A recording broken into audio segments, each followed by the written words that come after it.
Et si la question la plus fondamentale, celle du sens de la vie, n'était pas juste une belle interrogation philosophique, mais en fait la clé pour cartographier notre propre esprit?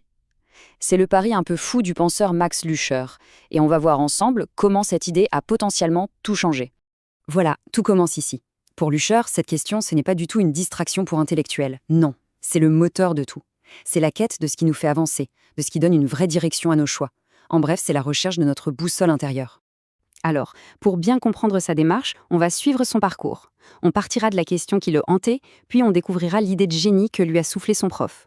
Ensuite, on va plonger au cœur d'un énorme débat entre deux façons de voir l'être humain, avant de découvrir comment Lüscher a réussi à tout rassembler dans un modèle final assez surprenant. Bon, revenons à cette fameuse question urgente. Qu'est-ce qu'elle a de si particulier? Eh bien, pour Lüscher, ce n'est pas juste un point de départ, c'est carrément la fondation sur laquelle il va construire toute sa pensée. Voyons un peu comment. Et cette fascination, elle ne date pas d'hier, hein.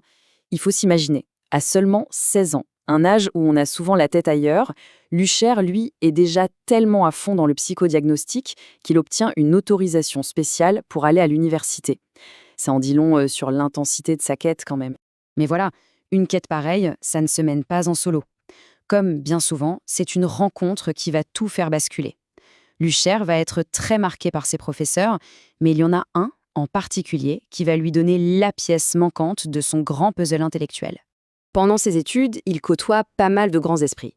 Mais le vrai déclic, le moment clé, ça vient de son professeur d'anthropologie, un certain Paul Haberlin.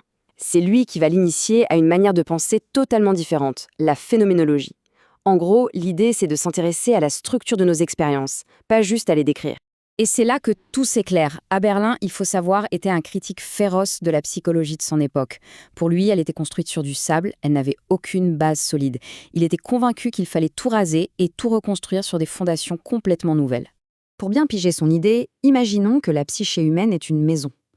La plupart des psychologues de l'époque, les empiristes, ils se contentaient de demander aux habitants ce qu'ils pensaient du papier peint.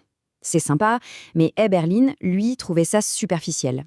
Ce qu'il voulait, c'était le plan de l'architecte, comprendre la structure même de la maison, les murs porteurs, les fondations. Ça, c'est l'approche ontologique. En fait, tout est dit dans cette phrase. Avant de s'intéresser aux émotions ou aux comportements, il faut d'abord comprendre la machine qui les fabrique. Pour le dire simplement, d'abord la structure, ensuite les symptômes. C'est un changement total de perspective. Et cette idée, attention, elle n'a rien d'anodin. Elle va placer Eberlin et son élève Lüscher au cœur d'un débat majeur. Qu'est-ce qui nous définit vraiment? Est-ce que c'est ce que nous sommes, au plus profond, notre essence, ou est-ce que c'est l'image qu'on se fait de nous-mêmes? On a donc deux camps. D'un côté, Eberlin qui dit, en gros, arrêtez de vous perdre à analyser le papier peint. Et de l'autre, des penseurs comme Ludwig Binswanger qui répondent, mais justement, l'être humain, c'est le papier peint. Selon lui, on est défini par la perception qu'on a de nous-mêmes. C'est un vrai choc des titans, la quête de l'essence contre l'analyse de l'image de soi. Et Lüscher, au milieu de tout ça, eh bien, il refuse de choisir un camp. Il ne se voit ni comme un simple décorateur, ni comme un simple lecteur de plans. Non, lui, il se voit comme l'architecte, celui qui est capable de créer un système où le plan de la maison, l'essence, et la façon dont on y vit, l'image de soi, sont enfin reliés de façon logique. C'est à ce moment-là qu'on passe de l'idée à l'action. Lüscher ne va pas juste critiquer, il va construire. Il relève le défi de son maître Haberlin et va le transformer en un système concret, qui fonctionne. C'est là qu'il fait son grand saut intellectuel. Il va appeler son approche la psychologie catégorielle.